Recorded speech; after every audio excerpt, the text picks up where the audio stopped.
Good morning. Gunjan Hindi Pathmala कक्षा 8 में आप सबका स्वागत है। मैं अपने YouTube channel Hindi classes by doctor Jyoti Rohila में आप सबका स्वागत करती हूँ।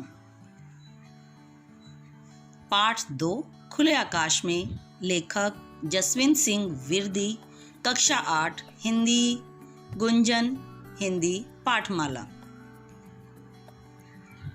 मौखिक प्रश्नों को लेकर आज मैं आपके सामने प्रस्तुत हुई हूँ। तो मौखिक प्रश्न संख्या 1। लेखक के घर के पीछे हलचल क्यों मची रहती थी?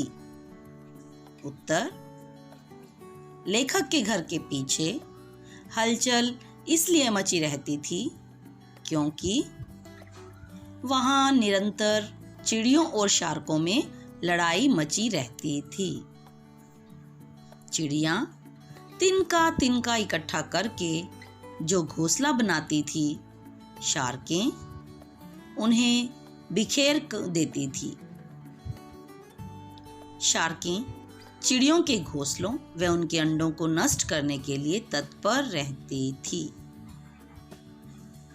प्रश्न संख्या 2। लेखक की पत्नी शार्कों से क्यों नाराज थी?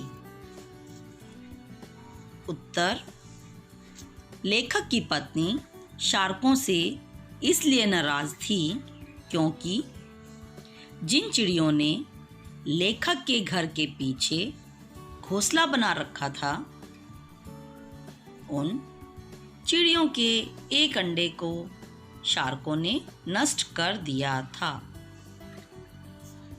लेखक की पत्नी का मानना था कि अगर चिड़िया ने उनके घर में अंडे दिए हैं तो उन अंडों की रक्षा करना अब उनका धर्म है।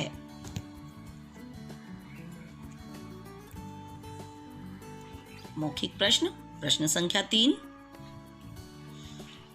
लेखक ने पत्नी को बाजू पकड़कर क्यों रोका? उत्तर, लेखक ने पत्नी को बाजू पकड़कर इसलिए रोका क्योंकि लेखक की पत्नी चिड़ियों को कमजोर समझकर उनकी मदद करना चाहती थी, लेकिन लेखक ने उसे रोकते हुए कहा कि ऐसा करने से चिड़ियाँ कमजोर बन जाएंगी और वक्त आने पर अपने बच्चों की मदद नहीं कर पाएंगी। प्रश्न संख्या 4। चिड़ियों और शार्कों के माध्यम से लेखक क्या संदेश देना चाहते हैं? उत्तर, चिड़ियों और शार्कों के माध्यम से लेखक यह संदेश देना चाहते हैं कि ताकतवर हमेशा ही कमजोरों पर अपनी ताकत दिखाता है, परंतु यदि कमजोर वर्ग उनका सामना करने लगे तो कमजोर वर्ग भी को अपनी ताकत का एहसास हो जाता है। प्रस्तुत पाठ में भी जब चिड़ियों ने शार्कों का सामना किया तो उन्होंने शार्कों पर विजय प्राप्त कर ली, जिससे पता चलता है कि हमलावर में तब तक ही ताकत होती है जब तक कोई उसका विरोध नहीं करता।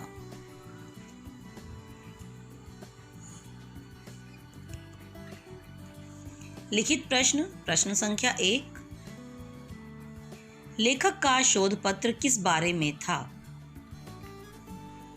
उत्तर, लेखक का शोध पत्र सप्त सिंधु अथवा पंजाब के लोगों के बारे में था,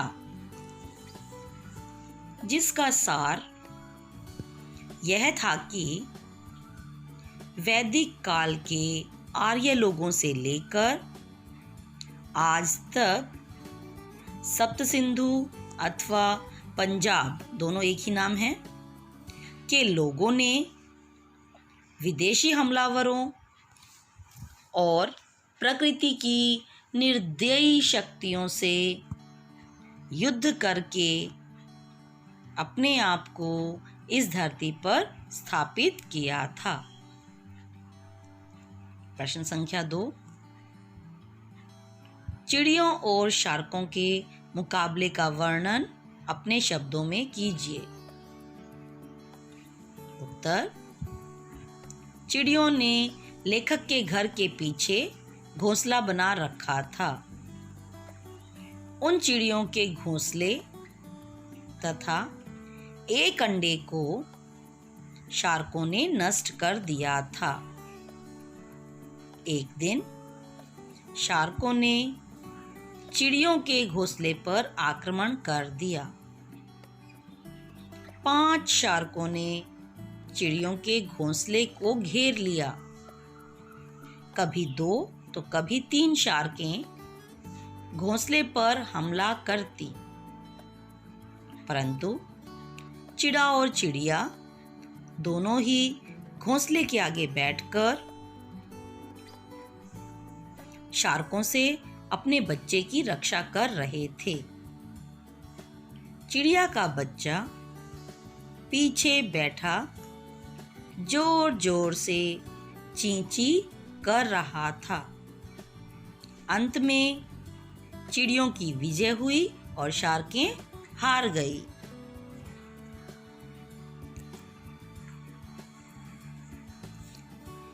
प्रश्न संख्या 3, यह कैसे पता चलता है कि लेखक की पत्नी पक्षियों से प्रेम करती थी?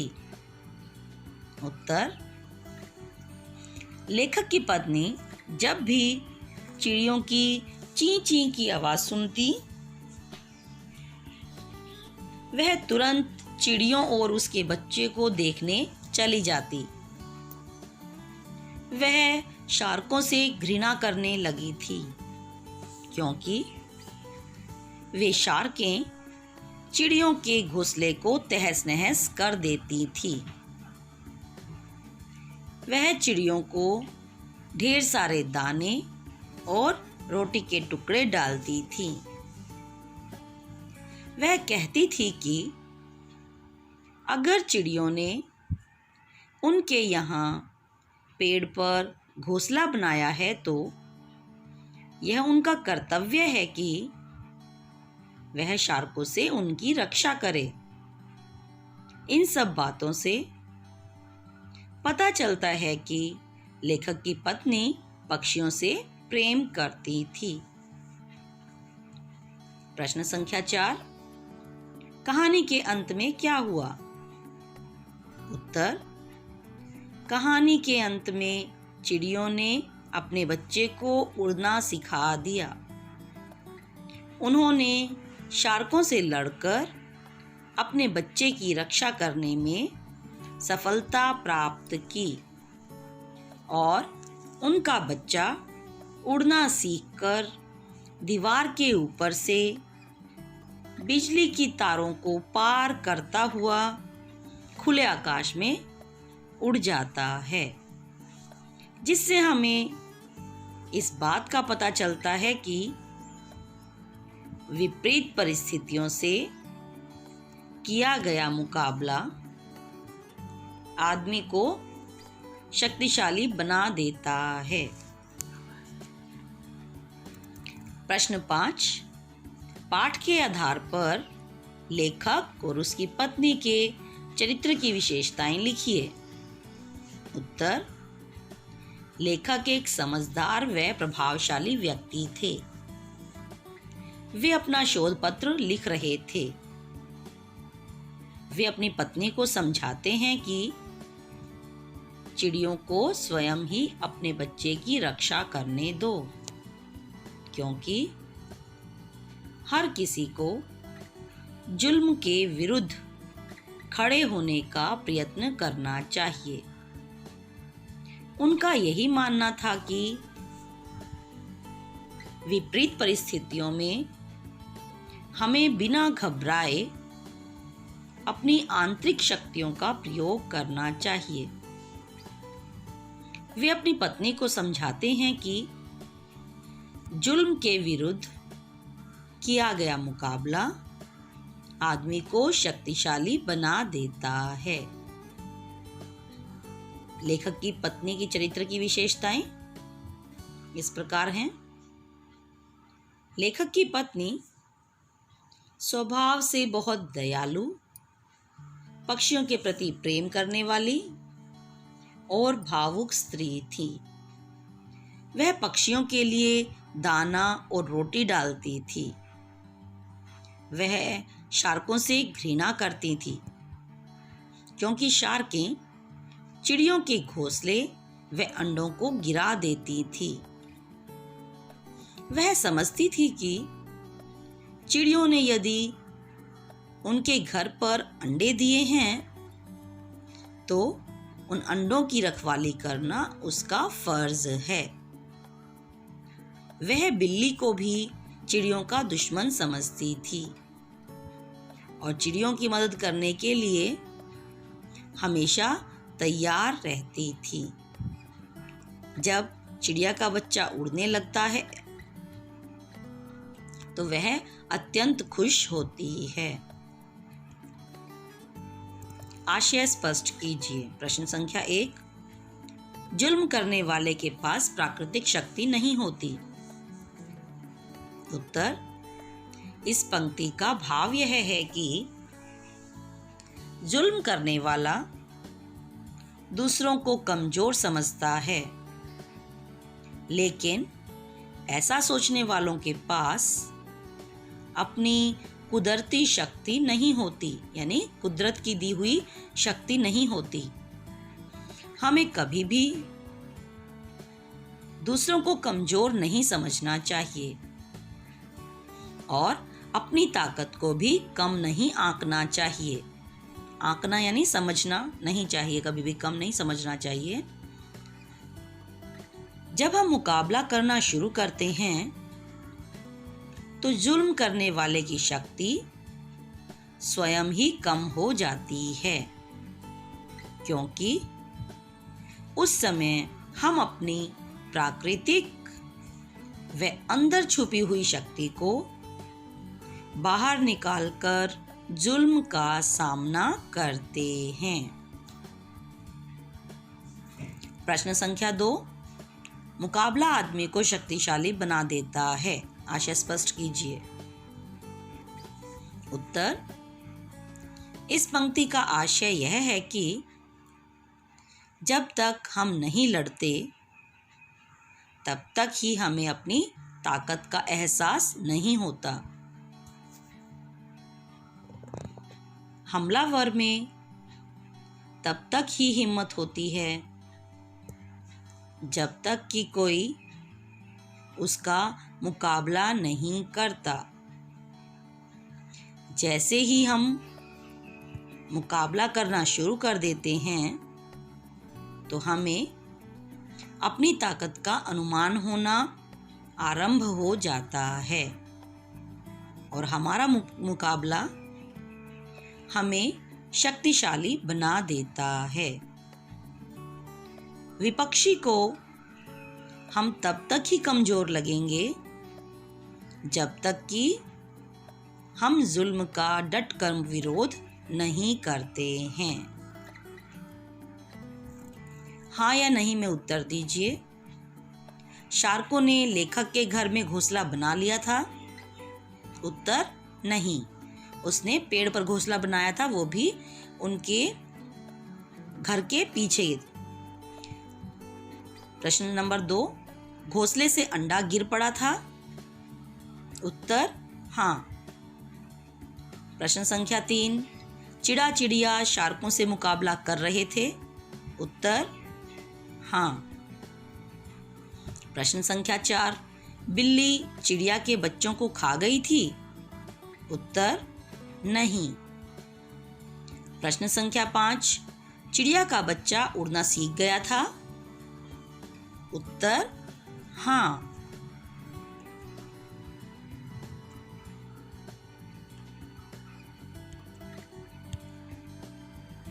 सही विकल्प चुनकर ठीक का निशान लगाएं। प्रश्न संख्या 1, लेखक की पत्नी घर के पीछे क्या फेंकती थी? उत्तर, चिड़ियों के लिए दाने और रोटी के टुकड़े। प्रश्न संख्या 2, शार्कों का रंग रूप कैसा था? उत्तर, सांवला रंग, पीली नुकीली चोंच। प्रश्न संख्या 3, चिड़िया कैसे लोगों का प्रतिनिधित्व करती हैं? उत्तर, मुसीबतों से मुकाबला करने वाले लोगों का। मूल्यपरक प्रश्न। प्रश्न संख्या 1, परीक्षा के दिनों में अपनी नोटबुक खो जाने के कारण कोई मित्र आपसे मदद मांगने आए तो आप क्या करेंगे? उत्तर, परीक्षा के दिनों में अपनी नोटबुक खो जाने के कारण जब कोई मित्र हमारे पास मदद मांगने आए तो हमें उसकी सहायता करनी चाहिए। हम उसे अपने साथ पढ़ने के लिए अपने घर आमंत्रित कर सकते हैं। हम साथ में मिलकर पठन कर सकते हैं। परीक्षा के दिन बहुत महत्वपूर्ण होते हैं, तो हमें अपने मित्र की हर संभव मदद करने के लिए तैयार रहना चाहिए, क्योंकि मुसीबत की घड़ी में ही सच्चे मित्र की पहचान होती है। धन्यवाद। आशा करती हूँ आपको ये मेरी वीडियो पसंद आएगी और आपके लिए बहुत लाभदायक सिद्ध होगी। आगे आने वाली सभी वीडियोस आपको अच्छे से मिलती रहें, इसके लिए बेल आइकन को दबाना ना भूलें और मेरी वीडियो को सब्सक्राइब करें। धन्यवाद। आपका दिन शुभ रहे।